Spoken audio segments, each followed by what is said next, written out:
टाचदुखीच्या असह्य वेदना तुम्हालाही होतात? ऐका त्यामागची कारणे आणि उपाय. So hello everyone, me Shivani's audio book and vlogs YouTube चॅनलमध्ये तुमचं खूप खूप मनापासून स्वागत करते. ॲक्च्युली आजचा टॉपिक मला खूप दिवसापासून घ्यायचा होता, पण टाईम मॅनेजमेंट झाल्या नाहीमुळे मी तो आज घेते आहे. सो बऱ्याच जणांना प्रॉब्लेम्स असते टाचदुखीचा, आणि आपण सगळ्यांकडून ऐकलेलं आहे की घरात चप्पल वापरावी. अजून जे आपल्या ज्या टाईल्स असतात त्याच्यामुळे होऊ शकतं. बरेच आपले जे जनरल रिझन्स आहेत.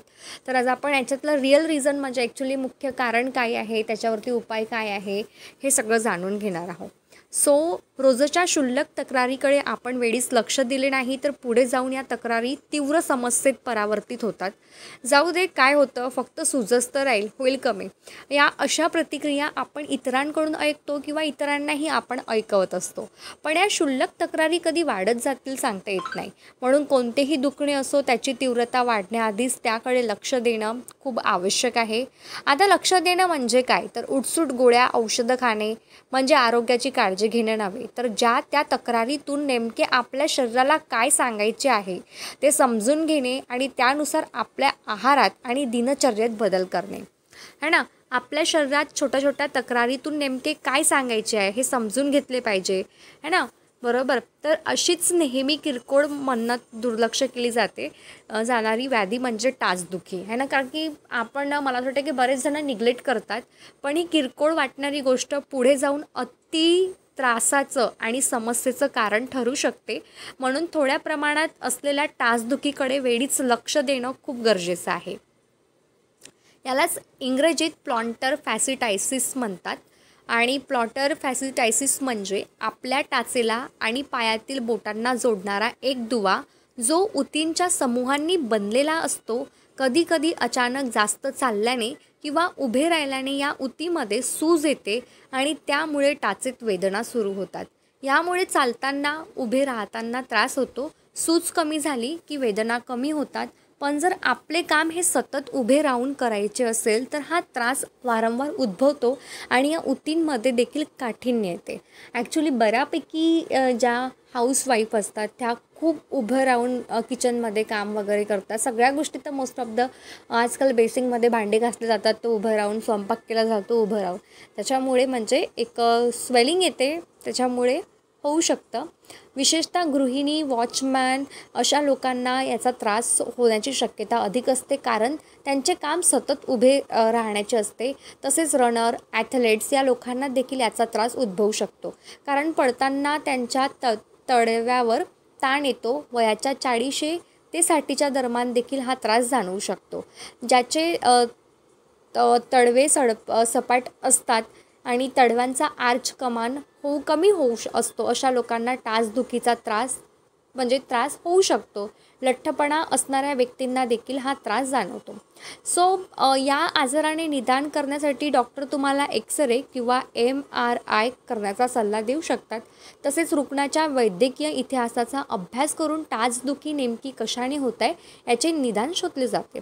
टाचेत फ्रॅक्चर झाल्याने जर टाचदुखी जाणवत असेल तर त्यानुसार उपचार करावे लागतील. पण सगळे टेस्ट करूनही जर रिझल्ट निगेटिव्ह असेल तर डॉक्टर तुम्हाला प्लॉन्टर फॅसिटायसिसचे उपचार देऊ शकतात. मांसपेशींची ताकद वाढवण्यासाठी डॉक्टर तुम्हाला विटॅमिन देऊ शकतात.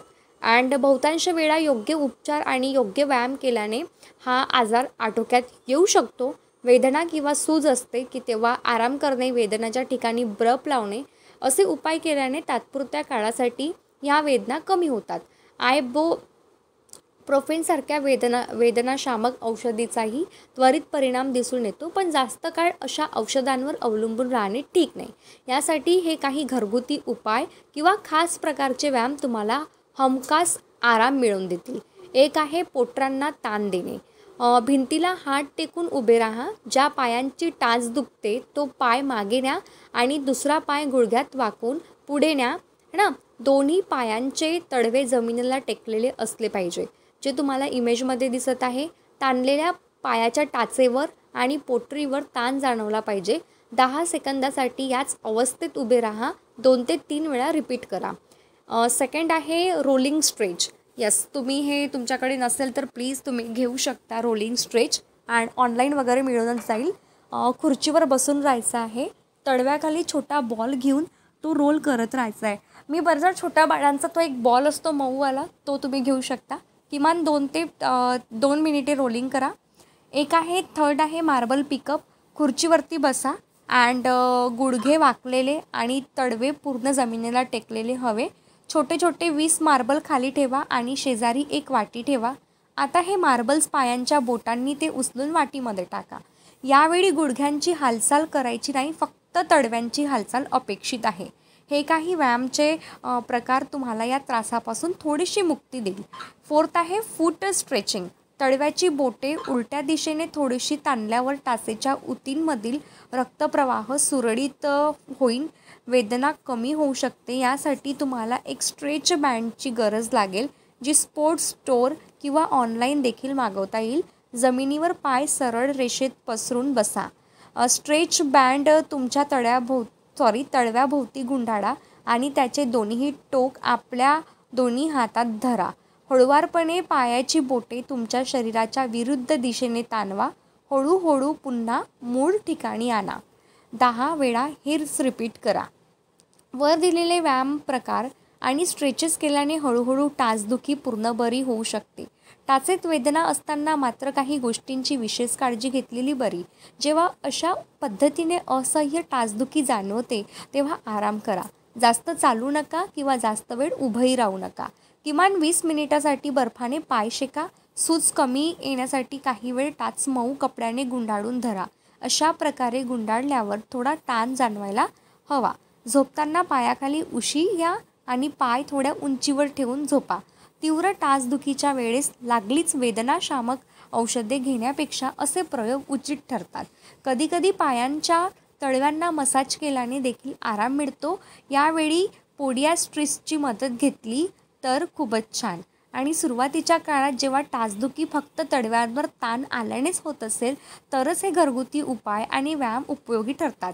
पण डॉक्टरांनी तपासणी केल्यावर जर टाचेतील हाड वाढलेले आढळले तर मात्र या उपायांचा फारसा उपयोग होणार नाही. अशावेळी डॉक्टर तुम्हाला वेदनाशामक इंजेक्शन देऊ शकतात. याने टाचदुखी थांबली नाही तर मात्र ऑपरेशन हाच एकमेव पर्याय उरतो. म्हणून वेदनांची तीव्रता कमी असताना वेळीच लक्ष देऊन त्याचे मूळ समजून घेतले पाहिजे आणि त्यावर योग्य त्या पद्धतीने उपचार घेतल्यास पुढची बरीचशी जोखीम टळू शकते. सो महत्त्वाची सूचना, जी सदर लेखातील माहिती विविध तज्ज्ञांच्या अभ्यास व मतांनुसार तसेच सर्वसामान्य मनुष्याच्या आरोग्यास अनुसरून देण्यात आलेली आहे. ही माहिती देण्यामागे या विषयाची प्राथमिकता ओळख होणे हा उद्देश आहे. वाचकांनी कोणताही निर्णय घेण्याआधी आपल्या आरोग्याला अनुसरून डॉक्टरांचा सल्ला घ्यावा. आता मी हे माहिती ॲक्च्युली वाचून दाखवत आहे म्हणून, पण तुम्ही पूर्णपणे ऐकायची आहे. होप सो तुम्ही पूर्णपणे व्हिडिओ ऐकला असेल आणि तुम्हाला हा व्हिडिओ नक्कीच आवडला असेल आणि यूजफुल वाटला असेल. सो चला, व्हिडिओ आवडला असेल तर प्लीज लाईक करा, शेअर करा, कमेंट करा आणि येस, नवीन असाल तर चॅनलला सबस्क्राईब करायला विसरू नका.